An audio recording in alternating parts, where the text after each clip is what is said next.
వాళ్ళని అడగరే? నేను చెప్పింది ఏంటి? మనకెందుకమ్మా? సమాజంలో ఏ తప్పు జరిగినా అందరూ వేళ్ళన్నీ సినిమా ఇండస్ట్రీ వైపు వస్తున్నాయి. ఆడపిల్లల రేపులు జరిగినా, లేదంటే తాగి పిల్లలు మాబు దాడులు చేసుకున్న ఒకడికొకడు ఒక సమూహాలు కలిసి, ఆ సందర్భంలో మాట్లాడాలా లేదా? విత్ గుడ్ ఇంటెన్షన్ నేను మాట్లాడినా, నేను వాడిన పదాలు అన్పార్లమెంటరీ. ఆ 2 పదాలు. ఇంతకు మించి నేను ఏ తప్పు చేయలేదు. చేస్తే క్షమాపణ చెప్పడానికి వెనకాడను. నేను ఎదురుదాడికి కూడా వెళ్ళే మనిషిని కాదు. నేను నా కోసం నా ఇంటెన్షన్ అర్థం చేసుకున్న వాళ్ళందరికీ కూడా థ్యాంక్ యూ సో మచ్. ముఖ్యంగా అనసూయ గారు నా ఇన్సెక్యూరిటీ గురించి మాట్లాడారు. అవునమ్మా, మా హీరోయిన్ని అలా వెళ్ళినప్పుడు, దాడులు చేసినప్పుడు భయం ఉంటుందని, వాళ్ళు బాధపడతారని, ఒకవేళ జరగరాంది ఏమైనా జరిగితే ఆత్మహత్యలు చేసుకుంటారని నాకు ఇన్సెక్యూరిటీ ఉందమ్మా. ఇంకోటి, నా మీద మీరు జాలి చూపించారు, ఐ పిటీ హిమ్ అని. చాలా థ్యాంక్స్ అమ్మా. మీకు ఇచ్చిన విశాల హృదయానికి భగవంతుడికి థ్యాంక్స్ చెప్తూ, అదే భగవంతుడిని కోరుకుంటున్నాను. మీకు తొందరలోనే మీ రుణాన్ని తీర్చుకునే అవకాశం భగవంతుడు నాకు కల్పించాలని కోరుకుంటున్నామ్మా.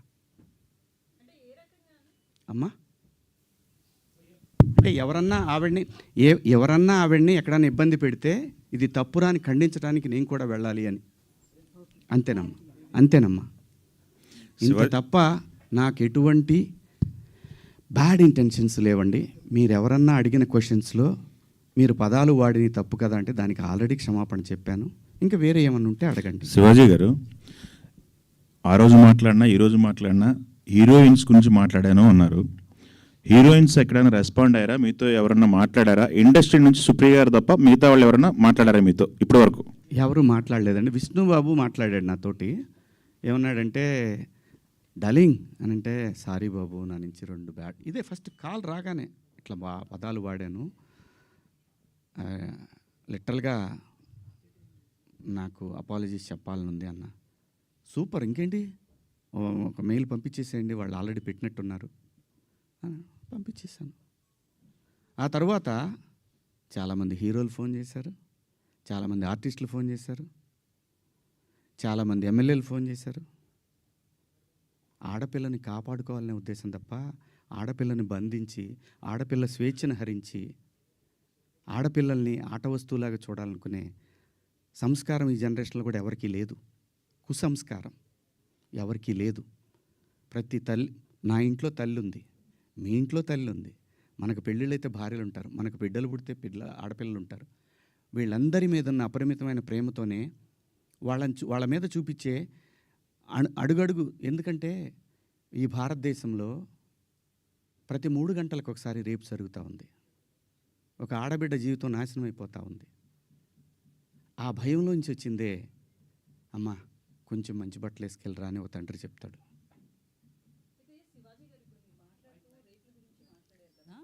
సో ఆ చిన్న చిన్న పిల్లలే కావచ్చు, నెలలు సంవత్సరాల పిల్లలు కావచ్చు, వాళ్ళ దగ్గర ఎట్లాంటి ఎక్స్పోజింగ్ ఉండదు. పెద్దవాళ్ళు చీరలు కట్టుకున్న వాళ్ళు కావచ్చు, డ్రెస్సెస్ వేసుకున్న వాళ్ళు కావచ్చు, చుడీదార్స్, డ్రెస్తో సంబంధం లేకుండా రేప్స్ అనేవి జరుగుతున్నాయి కదా. ఓన్లీ డ్రెస్సే అని ఎలా చెప్తాం మనం? నేను జాగ్రత్త తీసుకుంటున్నా అమ్మా, డ్రెస్ గురించి చెప్పట్లేదమ్మా. జాగ్రత్త తీసుకుందాము, మనం కొంచెం జాగ్రత్తగా ఉంటే పోద్ది కదా. ఈ వితండవాదం చేసుకునే కన్నా కొంచెం జాగ్రత్త పడదాము. రేపు పొద్దున ఒక ఆడపిల్లకి ఆ అమ్మాయి తప్పు లేకపోయినా ఇష్టం వచ్చినట్టు, ఇవాళ ఆడపిల్లలకు పెళ్ళిళ్ళు కావాలంటే ఇన్స్టా ఐడీలు అడుగుతున్నారు, ఫేస్బుక్ ఐడీలు అడుగుతున్నారు. మగాడికి కావాలన్నా అదే ఉంది. అసలు జెండర్ ఆ డిఫరెన్స్ తీసుకొస్తుంది ఎవరమ్మా? ఆడపిల్ల అమ్మ ఆకాశంలో ఉంది, కొంతమంది నీచుల కింద ఎక్కడో ఉన్నారు. వాళ్ళతో ఈక్వల్ అవ్వాలనుకోవటం ఏంటమ్మా? అమ్మ 80 ఏళ్ళు వచ్చినా సరే, అమ్మ ఏదో పని చేసుకుంటా అట్లా షాట్లో బియ్యం పోసుకొని అప్పుడే లోపలికి వచ్చినప్పుడు అమ్మ బయట కొంచెం పక్క పోతే అమ్మకి 80 ఏళ్ళు, ఆయన అమ్మ అని కప్పుతాడు బిడ్డ. ఈ భూమి మీద ఏ మగాడు కూడా ఆడదాన్ని విలాస వస్తువుగా చూడరమ్మా. ఇంట్లో, సొంత ఇంట్లో. నేను జాగ్రత్త పడమంటున్నానే తప్ప నేను ఎవరిని కించపరచలేదమ్మా. నేను వాడిన పదాలు తప్పు, ఆ 2 పదాలు. నేను ఇచ్చిన స్టేట్మెంట్కి స్టిల్ నేను నిలబడి ఉన్నాను. నేనేమీ వెనక్కిపోను. ఇంతేనమ్మా నేను చెప్పాలనుకున్నది ఇదండి. ఒక్కొక్కళ్ళు ఏదైనా అడిగితే ఒక్కొక్కళ్ళు మాట్లాడు. నాకు నిద్ర లేదు.